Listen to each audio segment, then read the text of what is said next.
almost to the New York-Albany border. We've been there 25 plus years now, doing the Donovan Motorcars service. We started out as a Jaguar restoration shop. We have diversified and expanded. We do all British cars and all European cars. We do late model service as well as restorations and general repair work on the old cars. The oldest car we've done is a 1906. We did a major restoration on a 1913 Cadillac. A little bit of a variety of everything. One part with the Cadillac, it still had its original leather clutch in it. It was still functional. The business was established in 1984. It was a hobby originally.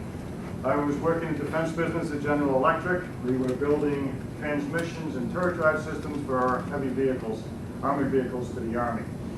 And the best part of that for me was that I was the lead NATO engineer for a project in England, where I spent 3 years in the UK dealing with the automotive companies there. David Brown Gear Manufacturers, self-changing gear with Ramal and the casting foundry company, who still had in their old storage room castings of the old Jaguars from the 1950s. So it was a fascinating time to learn a lot about the British automobile business. So when I started, I found my first E-Type, which is the number 62 out in the ballroom. I found that in a barn, literally, in Steventown, New York. It had been tucked away since 1969. I started that as a restoration as a street car, and then eventually started modified into performance and into a race car that fits today. That's how I first fell in love with Jaguars. I was looking for something fun to restore. I wanted a car that was going to be more interesting, valuable, and different than the typical Chevy Nova, or something. And Jaguar just got my attention and fell in love with it. Still am. The business with Jaguar Specialists, we still, probably 75% of our business is doing in Jaguars of restoration work. The rest is a variety from Astons to Healey's to Triumphs, and Coles, Bentleys, and restoration. We run a variety of different instrument projects. We'll talk about that in a few minutes. And the late model service, almost brand new cars for routine maintenance and service work. We also started, and out of my interest in 1984, I got my first time professional racing license as a driver and started racing sports cars. Racing Formula 4s with Skip Barber, and got more involved, like the vintage racing a bit better, and developed that to where in 1991 I bought a second Jaguar E-Type as a race car and put together our team that we currently have today. And that team is 3 Types, 2 of which we have here. We have won a number of national championships and titles, as well as Jaguar came to us in 2003 and sponsored a program with us for 5 years to emphasize the heritage, the performance, and the prowess that Jaguar has as they introduce their new aluminum cars and the V8 cars, the supercharged V8s. So it was a fabulous opportunity we had because that brought us to Jaguar's markets throughout this country. And we were performing at 10 plus events per year under the Jaguar banner. It was quite an exciting time. At the same time with our racing performance, we did a ride and drive program where we would have 20 prototypes of Jaguar's next year model there for people to drive. And we would have up to 800 guests per day drive these cars with instructors. So it was quite a great opportunity and a very successful program for Jaguar. From the racing, it gave us an opportunity to learn what works and what doesn't work. A lot of trial and error, a lot of engineering development. From that, of course, we learned what works for street cars. And being able to develop a street car to be able to be more reliable, more fun to drive, and still keep it a bit antique and in its original configuration. So I still feel putting a V8 in an XJS is blasphemy. We don't do that, and I won't do it. But to be able to help and make the performance a little better with its steering, its brakes, its suspension, and it still looks original, that we like to do. We have in our facility about 50 plus cars in-house at any given time, a variety of all sorts of different types of projects that we do. I have a staff of 12 people. Most have been with me for over 15 years. So it's a fairly well-developed business, a lot of craftsmanship and skill that goes into the length of the work that we do. The showroom also, we have cars that are on consignment, some cars for display, And I also have a partner who sells late model used cars. So some of the noteworthy projects that we have in-house, that are the fun things to be able to work on. Currently we have the Jaguar C-Type, the real one, of course, 530, Jaguar D-Type as well, number 537, the car I've known personally for over 30 years. The project I'm fascinated with currently is we're restoring, doing a major project work on the low drag coupe called Cut 7, which was a car that Jaguar factory built in 1961 with the intention of racing against the Ferrari GTOs, or the Ferrari then GTs. Enzo Ferrari saw this car, this exact car, he was so impressed with it, he went back to Italy and decided we now need to build the GTO to be more competitive than the original 250 GT. So you've seen the quote out the entry area of Enzo's quote of the E-Type is the most beautiful car ever built, and it put enough of a scare into Ferrari that they decided they need to up their game to be competitive.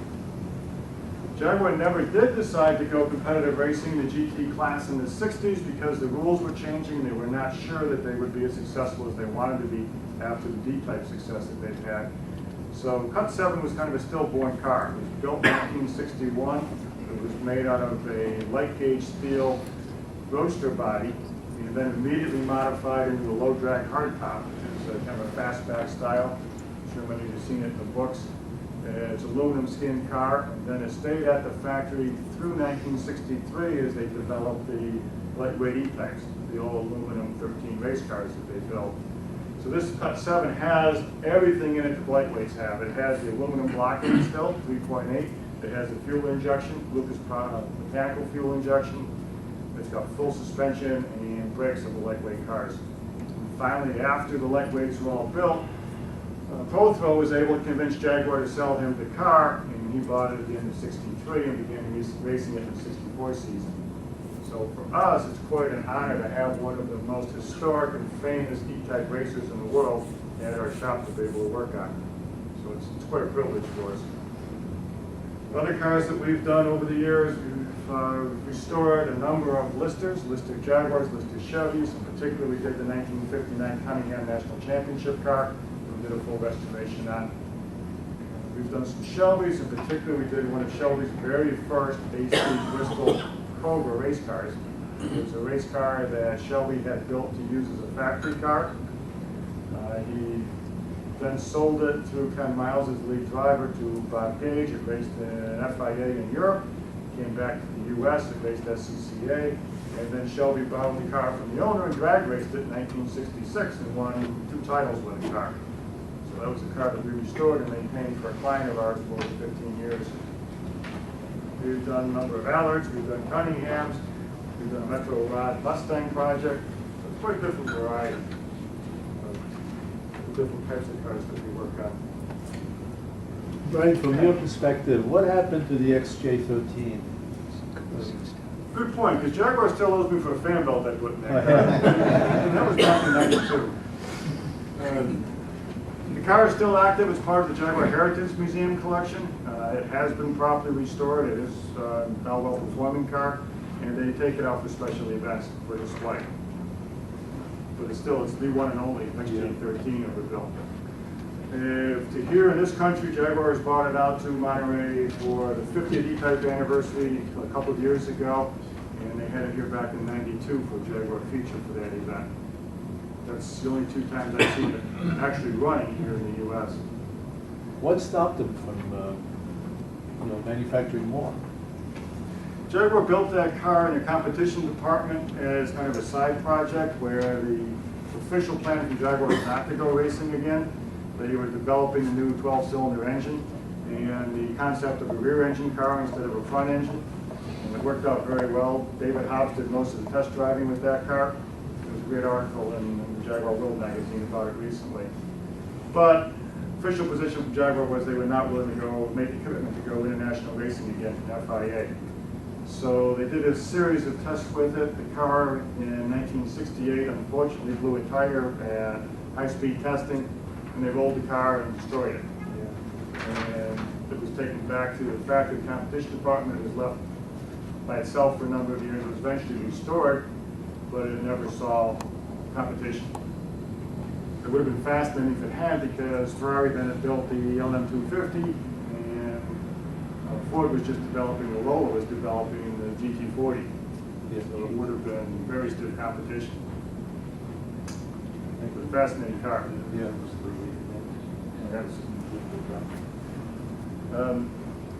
We get into performance for cars that we all love, the vintage cars, or the older Jaguars.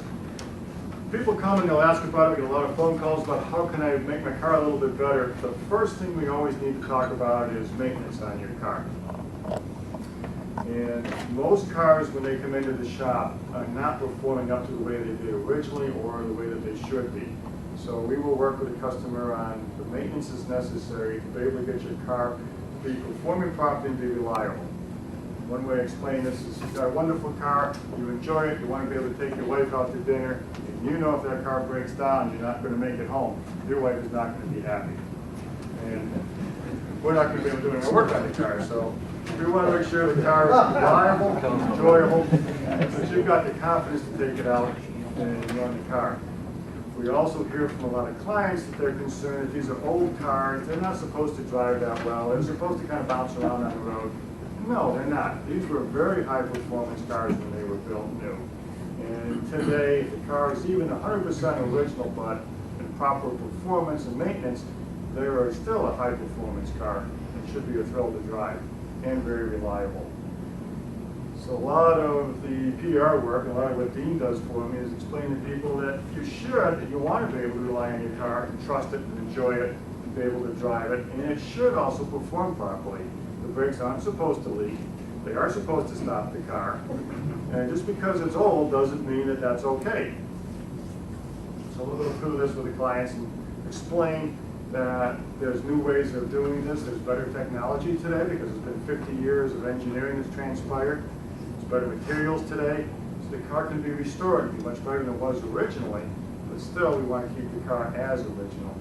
A lot of our performance work we do with the cars is also keeping it looking very original. So things we'll go through is the engine tune on the car and the performance to make sure it's running properly. There's no particular mysteries about how to tune issue carburetors. Once they're done, they do not need to be fiddled with every couple of weeks or so. They work well, they're reliable, they're durable, but there are issues such as one of the cars we brought this weekend. The owner had changed the jets and the carburetors just a few months before, and he found out the hard way that the new rubber jets that he used are not compatible with ethanol fuel. So the day before we came out here, we picked up the car from his garage, brought it to mine, took the carburetors apart, changed all the jets, loaded back in the trailer, and they were make it. But that's the type of thing that the work that needs to be done to be able to keep these cars performing as original. And with the proper materials, things are changing. Ethanol fuel is not good for any of these cars. The 10% is bad, the 15% is horrible. So it's issues we deal with. Also in fuel octane ratings is always an issue. And fuel is not the leaded fuel we used to have when these cars were new, when they were built. The lead has issues with the wear factor in the cylinder heads and the pinging issues, where it detonates too early. So that does a lot of damage to the engine and the pistons. So we need to adjust the tune a bit on the car, or we adjust the way the engine runs. Brakes on the cars, I have a sample up here, for example, of original E-type front brakes. The calipers, these are cast iron, they're prone to rusting. There's repairs to these, there are places that specialize in that. These can be made to work very well. We stainless steel sleeve them, we'll talk about that in a few minutes. Or there's upgrades available for that. The brakes on the car also need to be maintained, the fluid changed on the car. The fluid itself deteriorates with age. We recommend at least every 5 years the fluid needs to be changed on the car. Favorite comment we hear from people is, my car was just restored, it's been fantastic, it's perfect, but, and then there's a list of all the problems. We had a gentleman who brought in, and I hope he's not in the audience here, brought in his 120 and told me it's a show quality car, it's perfect, it's fully restored. I said, that's very good, that's excellent, let's take a look and see what we could recommend a piece for service work on the car. So we gave him quite a long list. Of course, now explaining that these are the things we recommend. His responses, but it was just restored. Perfect. And I asked the date of the restoration. That was back in 1992. So I will explain to him, I said, well, if you saw your doctor in 92 and he said you're all good, how do you feel today? The cars do deteriorate with age, just like all of us, so it's constant ongoing maintenance, especially the older cars require more maintenance. So brake certainly is very critical. When it comes to discussion and the budgets, brakes are critical because you put all this wonderful money making your car look beautiful, but if it doesn't stop and it hits that Chevy Suburban, it's all wasted. Suspensions on the car, rubber deteriorates, and the bushings on them, the ball joints deteriorate, especially XK ball joints that are hard to be able to custom without the equipment to put on a lift and unload it. So you can see how much play is in the ball joint itself.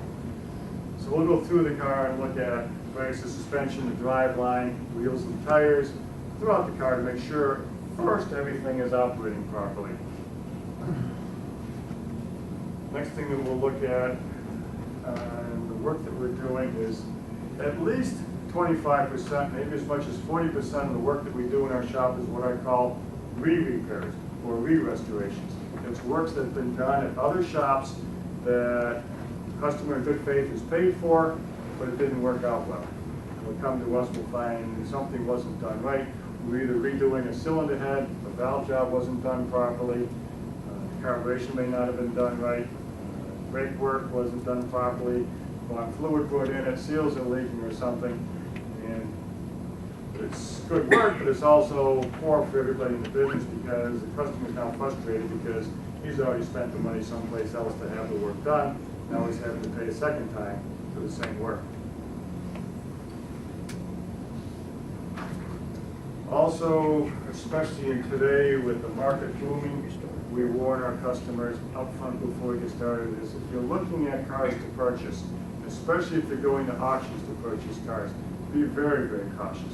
It is well worthwhile to either hire a professional to come with you to evaluate the car before you make the purchase, or if it's not possible to do or convenient, I'll suggest to people is when you buy a car, as part of your purchase, put in a 10 or 20-day time period that you can have the car evaluated, and if you're not happy with it, take the car back for a recall. That way, worst case, you're at just the cost of transportation. Because we'll see a lot of cars purchased at auctions that will come in, and there's issues with them. You can't tell at an auction by looking at it. Cosmetic restoration looks great, the car is very pretty, it's an emotional purchase, you fall in love with it, you gotta have it, you spend all the money, and then you get it home expecting to be able to drive it and enjoy it, and it doesn't quite meet expectations. So again, if you're thinking of a car at an auction or even a private sale, it's well worth calling a reputable shop first and ask them to evaluate it before or as part of your purchase. If the party selling the car is reputable, standing behind it, you should not have an issue in saying you can have the car for 10 days and if you're not happy, get a refund on it, assuming you haven't damaged this car. In the performance upgrades, we'll start with the engines. So any questions before we get into that? On the engine, the Jaguar XK engine we deal with primarily. And it's a strong 6-cylinder engine. It's a big engine, it's a strong engine, it's well built, it was well engineered. Certainly a bit ahead of its time. And it's performed very well. The standard XK engine, depending on if it's a 3.4 liter, a 3.8 or 4.2, it's a good 200 plus horsepower, maybe as much as 250 or more, in real horsepower. By real horsepower, I'm talking SAE, dyno corrected horsepower, what we use today to measure. The 3.8 type, for example, was advertised at 265 gross horsepower. In reality, it's about 185 on today's measurement standards. So we're talking real horsepower. The 3.8 or 4.2 engine is about 185, but 3.4 maybe 150, 160 horsepower. We put it on a dyno and measure what we really have at the flywheel. In comparison, as we do performance, we can build more horsepower into an engine, we can build more torque into the engine, but the engine really isn't at all the weak point of most of the XKs. It's a strong engine to start with, so I don't recommend let's just build up a real big engine. Look at into suspension, brakes, and other things. So in looking at the engine, we'll look at the condition of it. How tight is it? How good is the valve job? How well the ring sealing on the engine? Is it leaking oil all over the floor? What kind of conditions, so that we know where to start with. And talk about whether to freshen the engine or have to do a full rebuild on it. Some of the simple things we can do is to start with performance, and I didn't bring one. Start with the ignition system. All these cars were built with points. Points, of course, are a bit antique versus today's electronic ignition. So we will often recommend or suggest an upgrade to electronic of either a Pertronix unit or a complete distributor, either from Pertronix or from Mallory. The Pertronix unit fits inside the original distributor. It looks exactly original, except there's two buttons that come out instead of one. It's an electronic pickup. It works with the original coil, everything else original on your car, and reliability has gotten to be very good with these. We'll put in maybe 100 of these a year, and rarely do we ever see a problem. The Mallory, it's a bit more because the full distributor replacement looks a little bit different, but it's a little more reliable. First, just a quick question. You mentioned about it being functioning with the original coil. Is that what you recommend, or do you usually recommend a better coil? We use the Lucas sports coil on almost all of the cars that we do because they work very well. It's a non-ballasted coil for any of the cars before 1968. Reliability on those, even the aftermarket ones by even one of the companies, are very good. So we haven't seen a reason to be able to change. It's more than enough spark. In dyno testing, as long as you've got enough spark to ignite the gas and your flame propagation across the piston is good, you don't need any more. So to put in an aftermarket crane ignition system or an MSD or something else for the street car is not a benefit. So electronic ignition, especially the older cars that sit all winter time, the points don't corrode, they don't have any issues with them when you want to start up in the springtime. When even in regular use, the car will start up much quicker, it fires instantly. It's just a nice upgrade all around without detracting from the car at all. It's an easy changeover, not very expensive. Gaskets and seals, I think everybody knows the Jaguar engine does have a tendency at times to leak a little bit. The gaskets of today's material, especially now from Kinetic Gasket Company, they make multi-layer gaskets. They're a composite material. They are far, far superior to the original paper gaskets. As well as Kinetic, this particular gasket here makes extremely good performance gaskets, including all the way up to the race gaskets. We'll use the Kinetic racing head gaskets in our engines, and we're running 13.5 to 1 compression. They hold fine. We never have head gasket failures anymore. So the gaskets for the everyday use, the cam cover gaskets work extremely well. The oil pan gaskets, the timing cover gaskets, much, much better than the originals. They take care of most of the issues with any of the leakage. You can also do one-piece rear main seal upgrades. That involves having to remove the crankshaft, grind it to a smaller diameter, so it's a major engine rebuild. So that I recommend only as part of a full engine rebuild. You can take the crank out, you can do the rebuild, you're already there. Next we get into camshafts. We use on almost all of our engine rebuilds a upgraded camshaft from the original Jaguar camshaft. The reason is just in 50 years of technology improvements, camshaft technology has come to where you can get more torque, more reliability, and just as smooth an engine, and just better performance all around without taking anything away from the engine. We use what we call a street torque cam in almost all of our engines. It looks very similar, it's got a little bit more lift. The Techie guy has the 425 lift. And that gives you more torque in the engine without having to run into higher RPM, without having to go for the horsepower. The Jag engine with the long stroke works very, very well for torque. Torque is what is the grunt, who makes the car pull at lower RPM, which is what you use for everyday street driving. These are street engines, they're not race, so we want the torque at the low end so that you can enjoy it and use it. Just that camshaft change is enough that you will feel it, seat of your pants the first time you drive the car.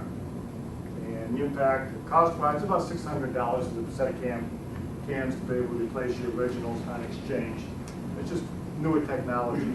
Adds a little bit better ramp speed on the loads, a little bit better lift on the valve. Works very nicely. It's a nice improvement. Beyond that, I don't recommend bigger camshafts. As soon as you start adding duration to your camshaft to get more horsepower, you take away the bottom end and make it bulky. Locking means it's going to stutter, it's not going to pull as well, it's not as smooth. What you gain is top-end horsepower, but you don't want to have to run your engine up to 5,000 RPM on the street to be able to get that benefit. So we like using the torque cam, the low end on it.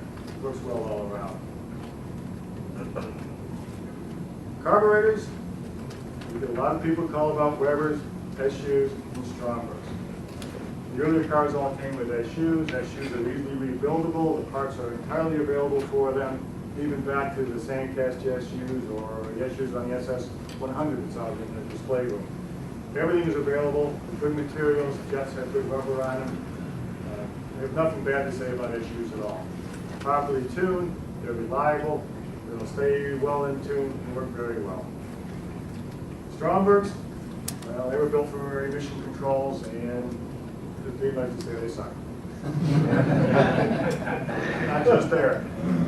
Stromberg cars, though, will work fine. They do perform well. They're good for the cars. The SU conversion, say on a Series 2 E-Type, the SU carburetor will add about 30 horsepower advantage. An advantage that you will feel seat of the pants first time you drive the car. It's a very nice conversion. It's a much better performance carburetor all around. Weber carburetors, we do a lot of work with Webers on race engines. I take a lot of Webers off street engines. The issue is a Weber carburetor is built primarily as a racing carburetor on the side draft DCOE 45s. It's a bit too much carburetor for a street engine. The Weber needs to have a very strong signal. The signal is the amount of airflow sucking through the carburetor to make it work properly. An 8-to-1 compression engine or a 9-to-1 compression engine with standard camshaft doesn't give you enough signal. What you end up with the Webers is a low RPM, you stuck on the gas, the car falls on its nose. Very blocky, very unsmooth, doesn't want to pull, and then finally you get it up over 3,000 RPM and all of a sudden it pulls like gangbusters. But the majority of your driving is at lower RPM, it's not any fun to drive. Webers also, originally built in Italy, with very good carburetors. They were sold, they were then built in Mexico, and then they went to Spain. And the Mexican version, the Spanish versions are not as good as the originals. They changed the compression holes in them, they changed the way the throttle plates open, so the transition from idle into mid-range is much worse on the Spanish and Mexican versions of them. So the DCOE 45 for the 4.2 E-Type, the 152 or the 152G version that are made today, most of those are pretty poor. I do not recommend Webers on a street engine. We'd be much happier with an SU conversion if you wanted to change out stronger. Or don't think about taking the SUs off to put Webers on. They're not going to gain anything. For a race engine, we can do wonders with them.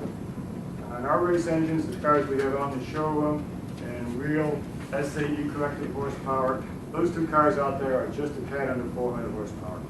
And that's using a standard E-Type block and cylinder head, or X-shaped block and cylinder head, 4.2 liter capacity. So we've been able to develop it to go from 185 up to almost 400. If I put a wide angle head on top of it and do a little more flow work with it, we are now up at 435 horsepower of real SAE dyno horsepower. I'll brag and say nobody else has ever been able to accomplish that extent, either here or in the UK. The UK is easy because they don't have the gasoline over there, so you can't. What kind of outcome are we talking about? On the wide angle head motor, the dyno testing and the flow bench testing, the head flows so well that we are still pulling at 7,600 RPM. The production-based cylinder head off of an XJ6, the flow characteristics on that head, your horsepower drops off drastically at 6,800 RPM. So by 7,000, we're all done with that particular engine for more horsepower. It falls off fast. So the wide angle head offers a lot more, but the intake manifold is entirely different, the exhaust is entirely different with it, and all the internal components are different. Fill enough time. Quick story, I bought my first wide angle head from a well-known company in England, and we put it on one of my motors, the short block, exactly the way we took our head off. We took our head off, making 375 horsepower. We put the wide angle head on and tested it with their components to see what we had to start with. It produced 335 horses. We took their valves, their springs, their camshafts out, we weighed it all, and decided it was just way, way too heavy. And it was built to be copies of exactly what was original back in 1962 when this was first developed. And we have our own camshaft designs, our valves are titanium, our keepers are titanium. Our same cylinder head now, as I mentioned, is doing 435, 440 horses. So it's a huge, huge difference, and that's all modern materials and modern technology within the same constraints of has to fit inside the same engine, same size camshafts, different loads, different profiles. That's the fun part for me, is I'll spend countless hours at night on the phone with Megacycle out in California developing the shape of the load of the camshaft. We'll work on that for months and months at a time. If you see my shop, you'll see in my engine room there, I've got shelves of pistons that we worked on the design of the cylinder head on, such as one of these with the marks on from some testing that we did, to be able to get the shape just right. Looking at what the flame propagation is across it, about how much clearance we have, the dome configuration, the weight of the piston, where we're going to put the connecting rod in it, and the wrist pin, and the type of rings that we use. And it's just countless, countless hours, which means thousands of dollars, which of course is why it was so nice when Jaguar came along to help out. Next on the list here we talk about would be piston and compression. The standard Jag piston was a cast piston, heavy aluminum, and a fairly small dome. That's an 8-to-1 compression piston or a 9-to-1. The real issue is street gas. The gas that is available at the street pumps today, you really can't go much more than 9.5 to 10 before you get into a serious problem with detonation. So we're very reluctant to be able to build street motors that have much more compression in them because we're just getting into trouble. Detonation causes when the gas explodes before the spark ignites it. Causes the pressure to hit the top of the piston and try and push it down while it's still on its way up, which is why it rattles so badly in your engine. It causes an extreme amount of heat when eventually will burn a hole to the top of the piston. And if you have an engine that's detonating, take it apart, you'll see specks on the top of the piston that shows it's been melting or partially melting from detonation. So performance improvements for street use, more compression is usually not a good thing beyond 9.5.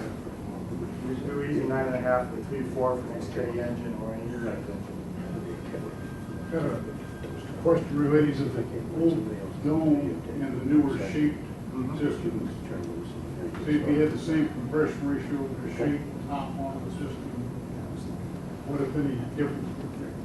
In a 9-to-1 compression piston or even a 10-to-1, we're still going to have a fairly round dome on top of the piston. Getting up into 10, we'll start getting into a shape more like this. The inlet and the exhaust side, to be able to just raise the center to get the compression that you want. Beyond that, you have to get the compression to fill up the dome inside the cylinder head. But for 9.5, there's no advantage of this type of a shape versus that.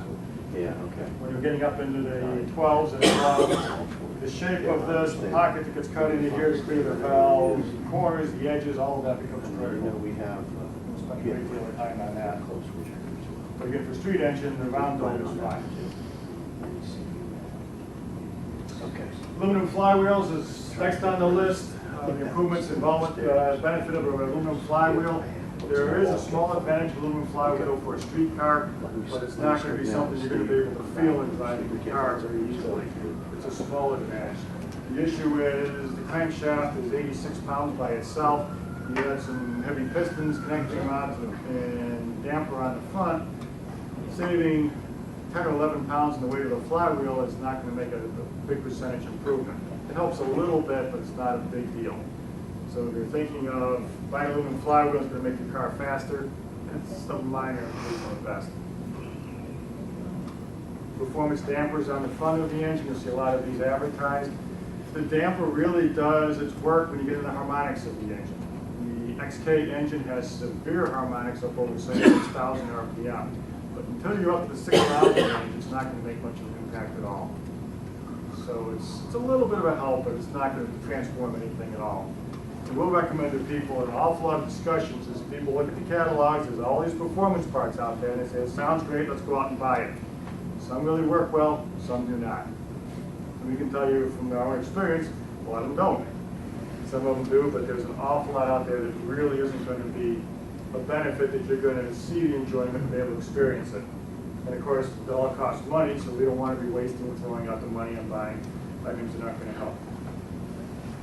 Oil cooler, people ask about putting coolers on the car.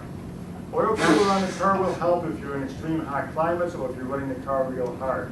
But if you put oil temperature gauges on 99% of the cars that we all drive, from XKs to E-types, the oil temperature never gets hot enough to be concerned about.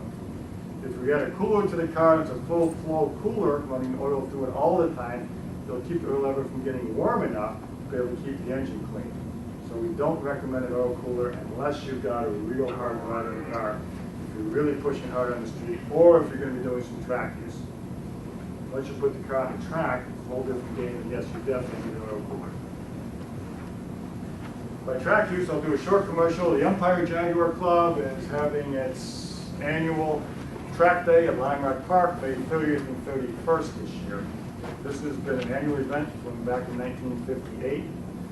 And we run 2 classes of a school where you drive your own car with an instructor in a safe, controlled environment on the Lime Rock Park racetrack for 2 days to be able to learn how to drive your car better with professional instruction. By a safe environment, there's only passing allowed on the front straightaway under certain conditions. You're very carefully watched, professional instruction with you, and the car has to be safe enough to go on the track and inspect it before we start.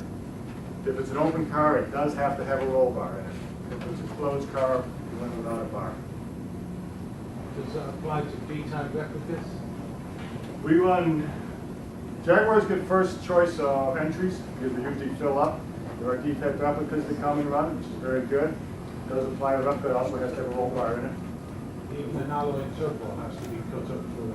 I've got a steel hoop inside the. Inside the fairing and the headrest, they let you get away with that.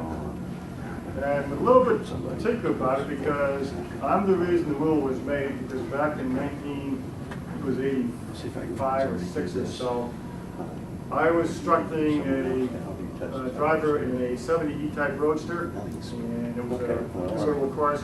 Top was up, it was raining out. The rain let up, the driver thought we could go through the uphill corner a bit faster.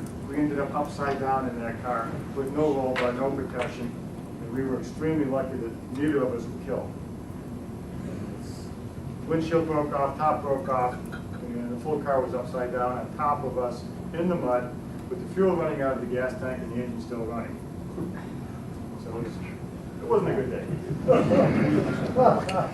Did he get his money back? I don't know, I would argue, I'd say it was a very good day. It was a very good day to get out of there, but I spent the entire rest of that day strapped to a backboard, immobilized, being x-rayed for a broken neck. And the doctor at the end of the day told me, he says, you didn't actually break it, but you stretched it beyond its limit.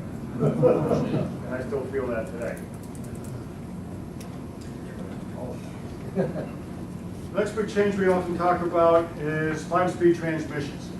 5-speed transmissions, especially on the E-type, work very well because of the 354 differential. If you're doing 70 plus miles an hour on the highway, we're up at 35 to 3,700 RPM, which is a bit high in the range. The 5-speed transmission was developed from the T5 Tremac unit, and there's a variety of different versions out there, different people making them. We have used the Metatronics 5-speed transmission. We've installed probably over 30 of these so far, and I'm very, very pleased with them. They work very well, they're quiet, they shift very well, and it brings that highway speed from 3,700 down to about 2,200. So it's a real pleasure driving on the highway. You don't have to cut up the car. Everything can be saved and put back exactly as original if you want to it someday for the value of the car. So it's well worth considering. The bad side, the downside of it, it's expensive. It's going to be about $5,000 to buy the unit, which is the gearbox, the bell housing, the drive shaft, the mounts, everything you need. It is everything. It's a nicely developed kit that goes in. So by the time you're done with labor plus the purchase, you're going to spend $10,000. So it is expensive, but it's a very nice kit. Brian, is that the one that's using the standard drive shaft, or you have to change the drive shaft for that? Change the drive shaft, but it comes with the Metatronics kit. They supply the new drive shaft. So we take the original jack transmission, bell housing, drive shaft, and the mounts, put all those in a box, give it back to the owner, and say, save these for the value of the car in the long run. It all go back to the original. You don't have to modify the sheet metal work at all. At E-type only? No, they make everything from the XK120 up through XJSs. The XK version of it, you don't have to change the bell housing. It's an adapter plate that goes from the bell housing to the transmission. So it's a little easier conversion. It works very nicely. It's a very nice shifting box. That was the question. So same question? That was the same question. How does this compare with the 4-speed with overdrive for the 140? If you have a 4-speed overdrive, you have a 140 or an S-Type or a Mark II, there's not a big advantage gear-wise and RPM-wise. The advantage would only be that the newer box shifts like the new box, very smooth and easily, and the synchros are excellent. So it's not a big step improvement. With the overdrive and an XK, you still have lower RPM for your fifth gear. Is that, on the right-hand side of that trimming, there's a box with 2 bolts. Is that for the V12 slave cylinder? Is that a special casting or alternates like that? There's a setup here, and the bell housing. No, on the actual gearbox casing. Gearbox here. Yeah, forward 5 inches from where your finger was. Up in here? No, down, in line with where you were, but straight Forward. forward, To the right. no, back in the middle. Right In the middle of the little Yeah. yeah. Is that for a V12 slave, or is that just something to do with trimming? It was from Tronic. That's the original Tremec casing. Is it? Do they do them for a V12, or do you have to use a donut bearing? No, you can do that for a V12 as well. And you can mount an adapter off of here to be able to set up your slave cylinder. In the V12, especially as an automatic car, I would probably recommend a TKO or T56 box because you have room for it. It's a bigger, stronger box. As a side story, we took a version of this box when they were developing it, and they made a version they called their race box, which was a dog ring box. You don't have to use a clutch to be able to shift it, stronger gears, et cetera, et cetera. It all sounds great. We put it in one of my cars. We went out to Infineon racetrack, which is the old Sears Point in California. Halfway around the first lap, we broke this case, and every gear inside fell out. I've got one of those. We have worked on that box for 3 years after that, developing our own gears and our own shafts. G-Force made the gears for us. We're now using magnesium for the housings on it. We've stiffened it quite a bit, and now we will run a full 3 seasons of full racing on that box without ever taking it apart to do a rebuild. On the dog box. We don't use rebuild, but it's a modern synchro box. It's very different than a street synchro box, but not a dog box. I've got what I thought was a normal C5, which is taken found to be a dog box. Yes. So is it about to explode? The street car, no. The race car, yes. Depending on how severe your race car is. The horsepower, the torque we're putting through, we're at 350 something It's pounds in the of torque. G-type, which isn't good in there. It would be all right, but the real concern with the dog box is you can shift it, you can misshift it faster than you can correct it or the engine can handle. So it can cause some We problems. used the motorcycle, so I think it's good to consider. We've got about 15 minutes left before I get kicked out, so moving along in suspension. The biggest issue with suspension right here is originally the cars were designed and built for tall, skinny tires on very hard rubber. To make that work, in 1961, the E-Type was designed as a soft suspension because you can only put so much load on that suspension before the tire just loses grip entirely. And consider with the 185 15 tire, the contact space is only about 4 inches by 4 inches on the ground. That's all the rubber that contacts the ground at a given time. With a modern tire, you have a good deal more contact space. You can make about 1.5 times as much as the original, and you've got a much softer rubber in the car, so you've got an awful lot more grip available. To take advantage of that, we redesigned the suspension, which is more of a modern suspension. The type of things that we do, and I laid these out and take looks at them, is first thing, we'll take the original front sway bar on an E-Type and modify or put in a stronger sway bar.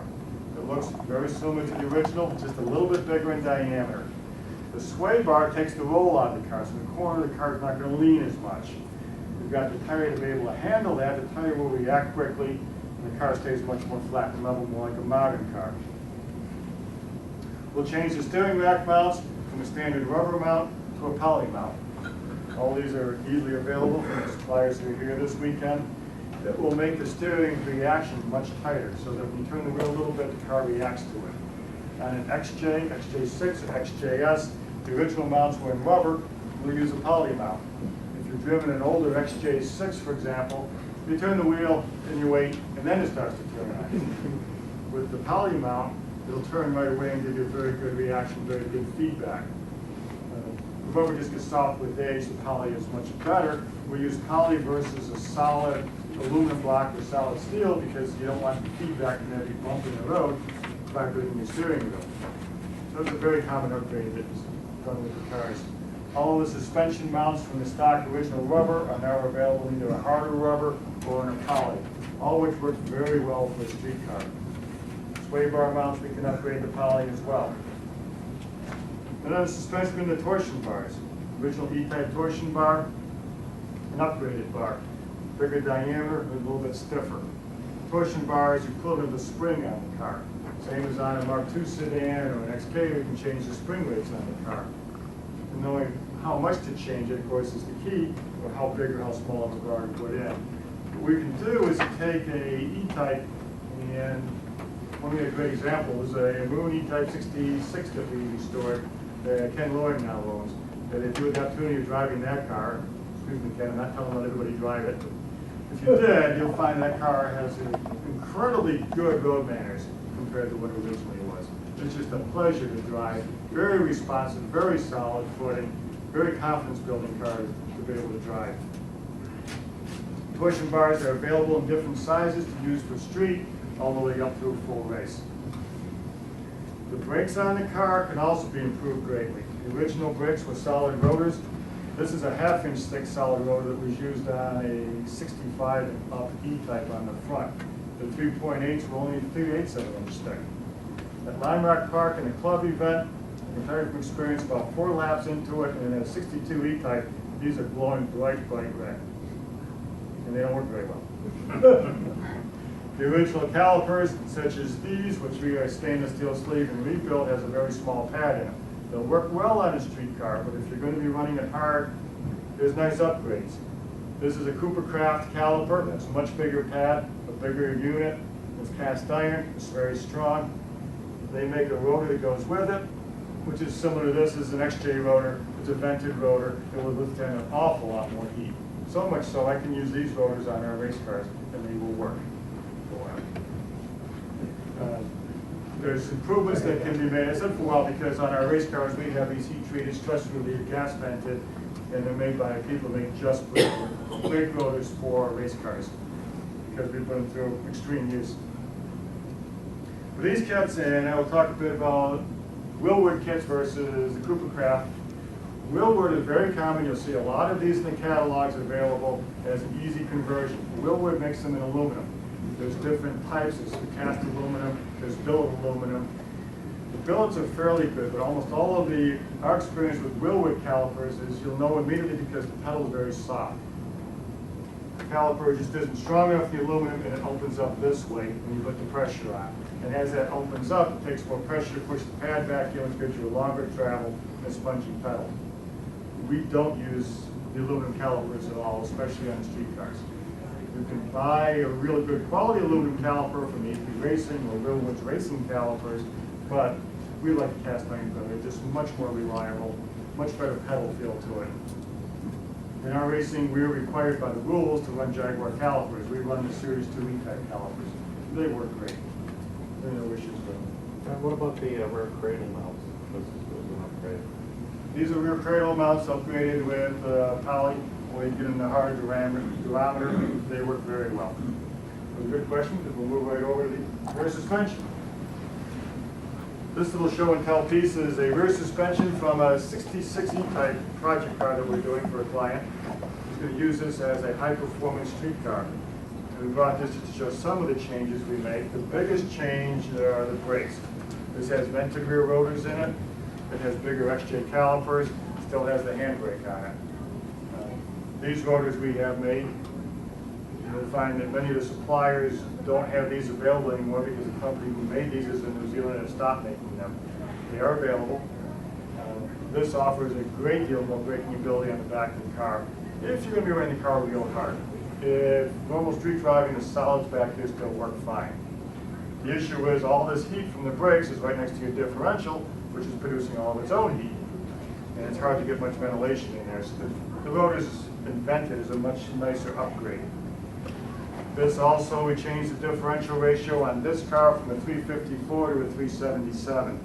Because he's running a 5-speed overdrive, the 377 gives him a little bit more acceleration because of the gearing advantage, but he's not losing his top end because he's got a 5-speed overdrive. So he still has a reasonable 5th gear RPM for highway use. The springs in this are upgraded from 235 pounds per inch to, these are 275, which gives the rear end a little bit more stability to it and better handling. The rear we do only after we do the front. You can't do the rear first, it's going to upset the balance of the car too much. XJ6s, XJSs for street performance. The front sway bar improvement works very well. Do not do a rear sway bar. You don't need it, and just make it tail end happy. Unless you're like being a drifter and you want to go out and slide your rear end around. Shocks were upgraded to a Coney shock over the originals.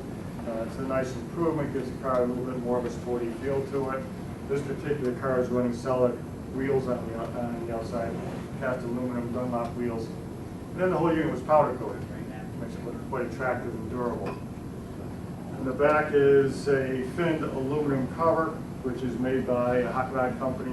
They're easily available. This is by Mr. Roadster, made to fit the Jaguar end because they were used on so many hot rods. There's a lot of parts available for that. It helps a little bit with the cooling. And then, of course, the standard rebuild of all new bearings and control arms and in the house. So it's a very nice complete rear end.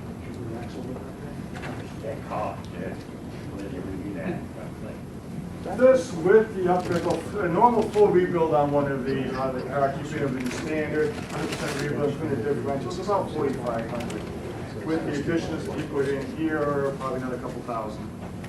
See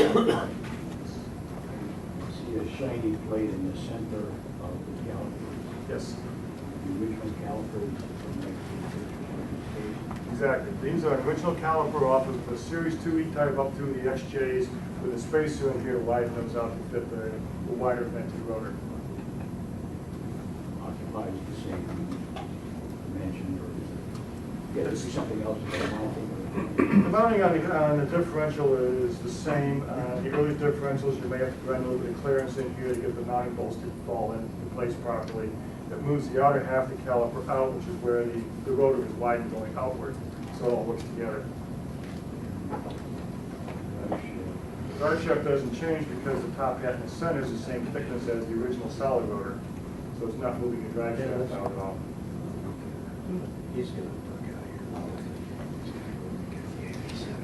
Well, there were things we'll talk about just quickly. Electrical, most of that is fairly straightforward. Modern materials are better than what they were 50 years ago. The tin that was used in the switches and in the harness and the connectors corroded very easily on the originals. The modern steel that's used is better. The harness materials are better. All of this corrodes and deteriorates over age. Depending on the condition of yours, especially the engine compartment harness is exposed to the elements of the heat from the engine. There may be a good opportunity to be able to upgrade your reliability. We also can do a conversion from a generator to an alternator. The alternator will put out 45 to 60 amps of current. The generator is limited to about 30 amps of current. So if you're running a modern radio in the car or brighter lights on it, the alternator gives you the ability of doing that safely. Cooling system, everybody knows E-types overheat, right? Our E-types, even the race cars, if you look at those out in the display area, we run a stock size aluminum radiator from the Series 1 E-Type. We're putting 3 times as much horsepower through the engines, therefore 3 times as much cooling requirement as a stock car, and our cars will not overheat. So there's plenty of radiators in the car, but the issues are the original radiators corroded internally and plugged themselves up. They still look good, but they don't flow well. Now you can buy off the shelf from most suppliers very good aluminum radiators. Aluminum radiator is about 25% more efficient than a stock steel radiator, They look original, they fit in the same place, they're a very nice improvement, they're very well built. We use the Ron Davis ones, we've been very, very pleased with them. The fans on them, there's upgrades to either the original single blade fan to a stronger motor, and a little better blade, or the Series 2 to a better plastic blade and better motors, and everything still looks and stays as original. With that, the engine running properly and good hoses, you should never have an issue with overheating. We have a lot of our cars are out in Texas, California, and we never have a problem with the customer calling and saying it's running too hot. So it really shouldn't be an issue. XJ6s with the XJSs with the V12 are a cold running engine. That V12, if you don't have 188 thermostats in it, never gets up to enough temperature. A lot of them overheated because the radiators plug up internally, or between the condenser and the radiator in the front, they build up with leaves and you don't get any airflow. So the engine itself is good. The radiator, if it's in good condition, is excellent, or you can upgrade to an aluminum. What about the XK120? XK120 with a vertical standing radiator, it was a fairly small, was always on the limit a bit for overheating, and a 140, where even they tipped it back, it was on the limit of overheating. The aluminum radiator is an excellent improvement, it will help. They still don't have quite as much headroom before they start getting hot as say an E-type, but I highly recommend the aluminum radiator for it. It's a good improvement. Adding fans to it, the most efficient way to put an electric fan on the car is a puller, meaning it's behind the radiator pulling air through. A pusher on the front doesn't work as effectively. On a 120 though, you don't have much choice, there's not enough room. Well, 40.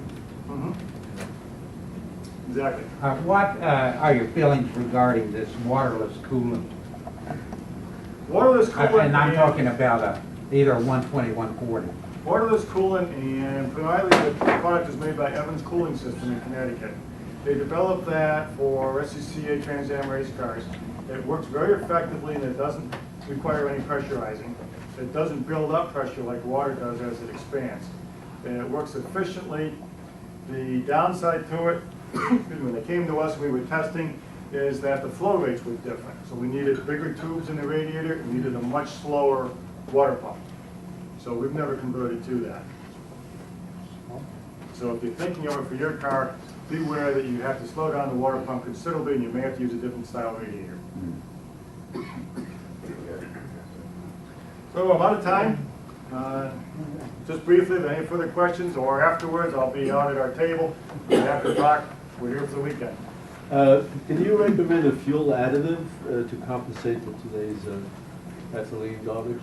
I can recommend if you see 85% ethanol or 15%, do not use it no matter what. Right. For the 10% there are some additives. We use, what is it, the Stable 360 now. It's also very good for the storage over the winter time to be able to keep the tanks from corroding or the carburetors. There isn't really an additive that will do away with the alcohol content or add the lead to the fuel that will make it better. There is one. Yes. Yes. Not so good. That takes a lot longer though. Well, I want to thank Ryan very much for a very exciting and interesting presentation. And I know we would like to have him talk some more, but we've got another tech session coming up now. And he's going to be here the weekend. This equipment's going to be out in the ballroom. And so you can chat with Dean, Ryan, if you wish, in the future. So thank you very much.